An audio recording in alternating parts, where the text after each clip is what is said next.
Assalamualaikum warahmatullahi wabarakatuh. Saya Siti Syahirah binti Zulkifli sebagai moderator untuk forum pada hari ini. Saya perkenalkan barisan ahli panel kita yang pertama ialah Alfirah binti Ahmad dan ahli panel kedua ialah Nurul Natasha binti Alias.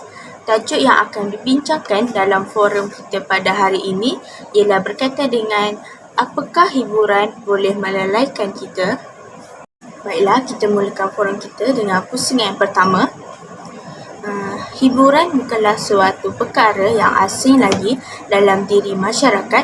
Malahan ianya juga telah menjadi suatu aktiviti yang penting dalam diri seseorang. Tetapi janganlah kita berlebihan dalam berhibur.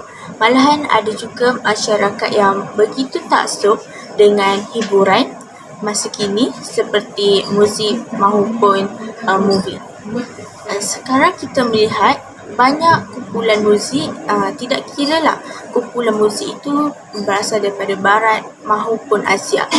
Mereka sanggup menghabiskan RM2 semata-mata ingin mencapai kehendak hati dan juga ada juga sampai melepaskan tanggungjawab mereka sebagai seorang Muslim. Allah Subhanahu Wa Taala berfirman dalam surah Al-Luqman ayat yang ke-6 yang bermaksud, dan ada di antara manusia orang yang memilih serta membelanjakan hartanya kepada cerita-cerita dan perkara-perkara hiburan yang melalaikan, yang berakibat menyesatkan dirinya dan orang ramai dari agama Allah dengan tidak berdasarkan sebarang pengetahuan, dan ada pula orang yang menjadikan agama Allah itu sebagai ejek-ejekan. Mereka lah orang-orang yang akan beroleh azab yang menghinakan. Saya ingin bertanyakan soalan ini kepada ahli panel yang pertama. Persoalannya, apakah faktor hiburan pada masa kini boleh mempengaruhi pemikiran remaja ataupun masyarakat kita pada hari ini? Boleh silakan ahli panel pertama untuk memberikan penjelasan yang lebih lanjut tentang isu ini. Terima kasih saya ucapkan kepada moderator. Pada pendapat saya, faktor hiburan pada masa kini boleh mempengaruhi pemikiran remaja pada masa kini. Dari segi kemunculan teknologi yang canggih adalah salah satu faktor utama yang akan mempengaruhi pemikiran para pelajar. Kemunculan teknologi yang canggih adalah satu perkembangan yang baik untuk sesebuah negara. Teknologi yang canggih dicipta untuk tujuan mempermudahkan sesuatu perkara. Kemunculan media massa pada masa kini adalah salah satu contoh perkembangan teknologi yang diketahui oleh banyak pihak. Tetapi dengan kemudahan yang diberi, ramai yang salah gunakan kemudahan itu, terutamanya di kalangan remaja. Pengaruh media massa terhadap remaja sememangnya tidak dapat dibendung lagi. Hal ini kerana media massa turut mendorong masalah hiburan lampau sehingga melonjak naik dengan drastik. Zaman remaja merupakan zaman yang sangat menyeronokkan bagi setiap individu.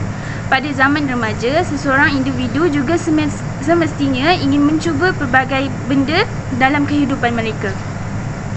Remaja cenderung untuk melakukan perkara yang pernah dilihat dan didengari kerana remaja pada masa kini mempunyai naluri yang besar untuk mencuba sesuatu di depan matanya. Kehidupan zaman remaja seolah-olah memberikan kebebasan yang sepenuhnya untuk melakukan pelbagai perkara. Oleh sebab itu, tidak mustahil seseorang remaja boleh terjebak ke dalam gejala sosial. Selain daripada kemunculan didikan agama juga faktor hiburan pada masa kini. Seperti yang kita tahu, didikan agama merupakan perkara yang penting dalam membentuk akhlak yang baik dan cantik. Sebagai ketua dalam keluarga, bapa bertanggungjawab dalam keperluan keluarga dari segi menuntut ilmu dan juga didikan agama kepada anak-anak atau remaja yang bergelar generasi Y. Dalam surah Al-Tahrim ayat 6, Allah Subhanahu Wa Taala berfirman yang bermaksud, wahai orang-orang yang beriman, peliharalah diri kamu dan keluargamu daripada api neraka. Ayat itu menjelaskan ibu bapa perlu menitik beratkan hal berkaitan asuhan, bimbingan serta pendidikan yang terbaik untuk anak-anak. Tentunya dalam hal ini, pendidikan agama serta Menerapkan akidah perlu dilaksanakan dengan sempurna. Terima kasih kepada ahli panel pertama atas penjelasannya sungguh bernas sekali atas isu ini. Berbalik kepada isu tadi, saya ingin meminta pendapat daripada ahli panel kedua pula untuk memberikan penjelasan tentang apakah keburukan hiburan ini kepada masyarakat kita pada hari ini. Terima kasih kepada moderator. Hai dan Assalamualaikum warahmatullahi wabarakatuh. Saya Nurul Natasha binti Alias sebagai panel kedua dalam forum kita pada kali ini. Okey, berbalik kepada persoalan moderator tadi, iaitu keburukan dalam hiburan. Okey, seperti yang kita tahu, berhibur dalam Islam tidak salah, tetapi ia menjadi salah apabila kita menyalahgunakannya. Okey, lihat pada realiti kehidupan kita pada hari ini, di mana hiburan telah gagal mencapai matlamatnya. Hiburan tersebut telah gagal memberi ketenangan jiwa dan kedamaian dalam sanubari kita. Malah, kegagalan hiburan dalam kehidupan kita ini telah mencetuskan masalah dan kecelaruan dalam kehidupan. Hal ini kerana hiburan kita tidak berpandukan garis panduan yang telah ditetapkan oleh syariat Islam. Ini bertujuan memenuhi rentulan nafsu semata-mata. Hiburan yang ada bukan sahaja tidak mendidik jiwa, malah mendorong kepada kelalaian, kemaksiatan dan pergaulan bebas. Yang akhirnya mengundang kepada gejala sosial yang menyebabkan kecelaruan dalam kesejahteraan hidup umat Islam. Seperti yang kita lihat pada hari ini, kehidupan yang dijalankan oleh remaja, terutamanya pasangan kekasih, iaitu bersentuhan antara lelaki dan perempuan yang bukan mahram. Sedangkan mereka tahu bersentuhan antara lelaki dan perempuan itu adalah salah dalam Islam. Ini kerana mereka terlalu mengikut budaya-budaya luar seperti budaya barat. Hal ini telah menyebabkan banyak fitnah dan masalah yang timbul. Terima kasih ahli panel kedua. Sungguh jelas sekali dengan penjelasan yang diberikan oleh ahli panel kedua tadi. Dengan itu, kita sudah dapat mengetahui apakah faktor yang menyebabkan hiburan ini sungguh popular di kalangan remaja maupun orang dewasa. Namun begitu, kita janganlah berlebihan dalam berhibur. Baiklah, kita teruskan lagi perbincangan kita di pusingan yang kedua. Baiklah, bagi meneruskan pusingan yang kedua, ini saya ingin memulakan dengan satu potongan ayat daripada surah Al-An'am, ayat yang ke-32. Dan tidak dinamakan kehidupan dunia melainkan permainan yang sia-sia dan hiburan yang melalaikan, dan demi sesungguhnya negeri akhirat itu lebih baik bagi orang-orang yang bertakwa. Oleh itu, tidakkah kamu mahu berfikir? Dalam ayat ini, kita dapat relitkan dengan hiburan kita pada masa kini yang juga boleh dikategorikan sebagai mendengar muzik, bermain alat permainan dan menonton drama. Dari pandangan saya melihat ada yang menjadikan hiburan ini sebagai hobi atau mengisi masa lapang selepas penat melakukan pekerjaan ataupun sambil menyiapkan assignment. Jadi saya ingin mengajukan soalan ini kepada ahli panel kedua. Apakah ciri-ciri hiburan yang seharusnya kita dengar sebagai seorang Muslim supaya kita dapat mengelakkan daripada terjebak dalam unsur kemaksiatan? Terima kasih kepada moderator. Bersama saya lagi panel kedua dalam forum ini. Okey, pada kali ini saya akan menceritakan ciri-ciri hiburan yang dibolehkan dalam Islam. Saudari pengusi dan hadirin sekalian, melihat realiti pada hari ini, ciri-ciri hiburan dalam Islam dapat dijadikan bahan perbandingan dan penilaian seperti berikut.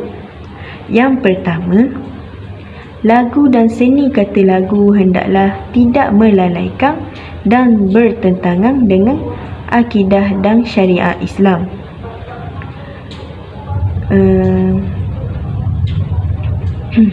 Tiada unsur kemaksiatan, iaitu memuja kecantikan wanita dan menganjurkan hubungan bebas muda-mudi serta pelanggaran syariat. Sewajarnya lagu dan seni kata ini mampu mengajak manusia kepada cintakan Allah dan hari akhirat serta memperbaiki diri sendiri. Kedua, tidak lalai dan berlebih-lebihan dalam berhiburan sehingga hak-hak Allah dan kewajipan yang lain terabai. Maka haramlah berhibur jika sampai meninggalkan solat, mengabaikan urusan mencari nafkah dan menuntut ilmu. Kelalaian ini adalah perkara sia-sia yang patut kita jauhi, seperti firman Allah Subhanahu Wa Taala dalam surah Al-Kautsar ayat 55, dan apabila mereka mendengar perkataan sia-sia, mereka berpaling daripadanya sambil berkata, bagi kami amalan kami, bagi kamu amalan kamu, dan kami tidak ingin berdamping dengan orang-orang yang jahil. Ketiga, tiada pencampuran antara lelaki dan perempuan dalam berhibur. Jika persembahan itu daripada wanita, maka yang dibolehkan menyaksikan persembahan itu adalah wanita sahaja. Persembahan itu juga haruslah dilakukan secara tertutup. Hal ini adalah untuk mengelakkan segala fitnah dan kerosakan kepada umat Islam. Terima kasih ahli panel kedua. Sekiranya kita teliti dengan lebih mendalam lagi tentang hiburan ini, kita dapati bahawa golongan remaja dan kanak-kanaklah yang paling terpengaruh dengan hiburan pada masa kini. Sebagai contohnya, apabila kita membuka aplikasi TikTok, Instagram, kita dapati anak-anak muda kita membuat naik video ataupun konten-kontennya yang sangat tidak sepatutnya. Saya tidak menafikan ada sahaja konten-konten yang baik di medium aplikasi-aplikasi ini. Namun begitu, terdapat beberapa pendapat daripada ulama bahawa hiburan ini adalah haram bagi orang Muslim. Jadi, saya ingin mengajukan soalan ini kepada ahli panel. Pertama, bolehkah memberikan pencerahan mengenai apakah hiburan ini sebenarnya haram kepada kaum Muslim dan mengapakah perempuan Muslim tidak digalakkan untuk menceburi diri dalam bidang hiburan seperti nyanyian khususnya? Hiburan merupakan physical activity yang dapat menghiburkan atau menyenangkan dan mententeramkan hati. Berhibur merupakan fitrah semula jadi manusia. Maka Islam membenarkan kita untuk berhibur, namun hiburan di sisi Islam perlulah disuluh dan dipandu mengikut nilai-nilai murni yang dibawa oleh Islam. Daripada Aisyah radhiyallahu anhu, katanya Rasulullah sallallahu alaihi wasallam telah masuk menemui Aisyah. Ketika itu, dua orang jariah, iaitu budak perempuan, sedang menyanyi-nyanyi memperingati berang Ba'ath. Baginda mendengar nyanyian sambil berbaring di tempat baring Aisyah radhiyallahu anhu dan dipalingkan mukanya. Tiba-tiba masuk Abu Bakar radhiyallahu anhu serta mengherdik Aisyah radhiyallahu anhu dengan katanya, syaitan di sisi Nabi SAW. Rasulullah SAW menghadap Abu Bakar seraya berkata, biarkan mereka menyanyi, tidak mengapa. Apabila keadaan Rasulullah SAW agak selesa dan leka, Aisyah radhiyallahu anhu mengisyaratkan dengan matanya kepada dua penyanyi tadi, maka mereka pun berhenti menyanyi dan keluar meninggalkan Rasulullah dan Aisyah radhiyallahu anhu. Hadis riwayat Al-Bukhari dan Muslim. Ini dapat membuktikan bahawa Islam membenarkan kita berhibur, tetapi Islam telah meletakkan garis panduan agar hiburan tersebut bermanfaat dan tidak mendatangkan dosa. Dalam Islam, konsep hiburan dengan tujuan untuk kesejahteraan, menenangkan fikiran dan merehatkan tubuh badan tubuh badan dapat dilihat dalam sebuah hadis berkenaan salah seorang sahabat Rasulullah yang bernama Hanzalah radhiyallahu anhu yang berasa takut dirinya munafik kerana beliau berasa lalai daripada mengingati Allah Subhanahu Wa Taala dengan berhibur bersama keluarga beliau.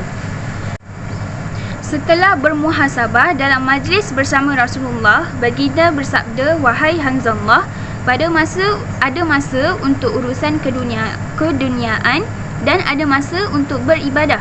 Maka jelas ia bahawa hiburan tidak haram tetapi ada garis panduannya. Saya ingin menjawab soalan moderator yang kedua. Menurut pendapat jumhur, suara perempuan tidak dikira sebagai aurat kerana para sahabat mendengar suara isteri-isteri Nabi Muhammad SAW untuk mempelajari hukum-hukum agama, tetapi diharamkan mendengar suaranya yang berbentuk lagu dan irama sekalipun bacaan Al-Quran, tetapi dikhawatiri menimbulkan fitnah. Firman Allah Subhanahu Wa Taala, "Wahai isteri-isteri Nabi, kamu semua bukanlah seperti mana-mana perempuan yang lain kalau kamu tetap bertakwa. Oleh itu, janganlah kamu berkata-kata dengan lembut manja semasa bercakap dengan lelaki asing, kerana yang demikian boleh menimbulkan keinginan orang yang ada penyakit dalam hatinya menaruh tujuan buruk kepada kamu. Dan sebaliknya, berkatalah dengan kata-kata yang baik, sesuai dan sopan." Terima kasih ahli panel pertama atas pencerahan yang sungguh mendalam tadi. Baiklah, kita teruskan lagi forum kita di pusingan yang terakhir. Saya ingin bertanyakan kepada ahli panel pertama. Setelah kita bincangkan tentang hiburan ni, kita dapat melihat banyak perkara buruk yang boleh terjadi pada diri kita maupun masyarakat di sekeliling apabila kita berlebihan dalam berhibur. Jadi, saya ingin bertanyakan, bagaimanakah cara yang boleh kita ambil untuk mengatasi supaya kita tidak berlebihan dalam berhibur ini? Dipersilakan ahli panel pertama untuk memberikan pencerahan. Cara mengatasi hiburan melampau adalah remaja perlu mendekatkan diri dengan didikan agama, di samping menerapkan nilai-nilai murni dalam diri dengan bergaul bersama yang berpengetahuan dan orang yang arif tentang agama. Selain daripada itu, ibu bapa perlu memainkan peranan yang penting dalam memberikan perhatian pendidikan yang serius dan juga mencurahkan kasih sayang yang cukup terhadap anak-anak mereka. Bak kata pepatah Melayu, melentur buluh biarlah dari rebungnya. Akhir sekali, ibu bapa hendaklah sentiasa mengetahui dan mengenal pasti masalah yang dihadapi oleh anak-anak mereka serta sanggup meluangkan masa untuk mengatasi masalah tersebut. Selain itu, menghabiskan sebahagian daripada masa seharian bersama anak-anak dengan memberikan keyakinan, keberanian dan mewujudkan sikap positif terhadap masalah, emosi dan keputusan dalam diri mereka. Terima kasih kepada ahli panel pertama atas pencerahan tadi. Dan seterusnya, jika kita melihat dunia hari ini, hiburan semakin berleluasa di kalangan remaja maupun kanak-kanak berumur bawah daripada 12 tahun terutamanya di media sosial maupun di permainan video seperti PUBG ataupun Mobile Legends. Jadi, boleh ahli panel 2 jelaskan tentang bagaimanakah hiburan memberi kesan kepada golongan ini? Silakan ahli panel kedua. Terima kasih kepada moderator. Okey, ini adalah yang terakhir yang akan saya bercakap tentang kesan-kesan negatif dalam berhiburan. Okey, kesan yang pertama ialah mengabaikan perkara wajib dan meninggalkan solat. Perkara ini boleh dilihat apabila remaja, contohnya remaja lah kebanyakannya, remaja yang mana berhiburan secara melampau seperti berkaraoke sehingga tidak sedar masuk waktu solat. Mereka masih meneruskan nyanyian atau dan menyebabkan waktu solat itu dah berlanjutan. Mereka tidak sempat solat zuhur contohnya. Salah satulah tu. Okey. Selain itu, mengingkar arahan ibu bapa, di mana boleh dilihat kanak-kanak pada hari ini yang tak suka dengan permainan dalam talian, iaitu contohlah game PUBG dan Mobile Legend. Jujurlah, sejujurnya saya juga pernah bermain, tapi memang leka bagi saya kerana kerana seronok.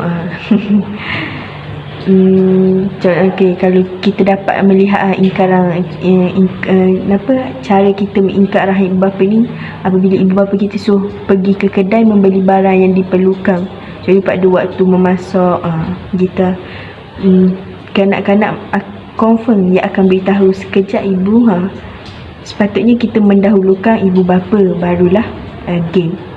Di situ kita dapat dah kumpul dosa. Sedangkan kita patutnya mencari pahala. Okey, yang terakhir, dapat mewujudkan sikap negatif dalam diri kita sendiri. Banyaklah kiranya. Yang pertama tadi kita abai dah solat, sikap dah negatif kita situ. Yang kedua, kita ingkar arahan ibu bapa. Nilai negatif juga. Banyaklah orang kata nilai-nilai yang negatif yang wujud dalam kita dan diri kita ni tanpa kita sedari. Oleh itu, kita haruslah berhibur. Kita boleh berhibur, tapi berhibur haruslah mengikut garis panduan yang ditetapkan oleh syariah. Maka tidak akan berlakulah jika kita mengikut jika kita berhibur tidak melampaui batas, maka tidak akan berlakulah dan tidak wujudlah sikap-sikap negatif itu dalam diri kita sendiri. Sekian, terima kasih. Terima kasih kepada ahli panel kedua atas pencerahan yang begitu mendalam sekali tentang isu ini. Sebelum kita menamatkan sesi perbincangan kita pada hari ini, saya ingin meminta barisan ahli panel untuk memberikan sedikit kesimpulan mengenai tajuk kita pada hari ini, iaitu mengenai hiburan. Dipersilakan ahli panel pertama. Terima kasih moderator. Di sini saya ingin simpulkan bahawa setiap umat Islam haruslah menjauhi hiburan sekiranya ia mendatangkan fitnah dan boleh meruntuhkan akhlak seseorang.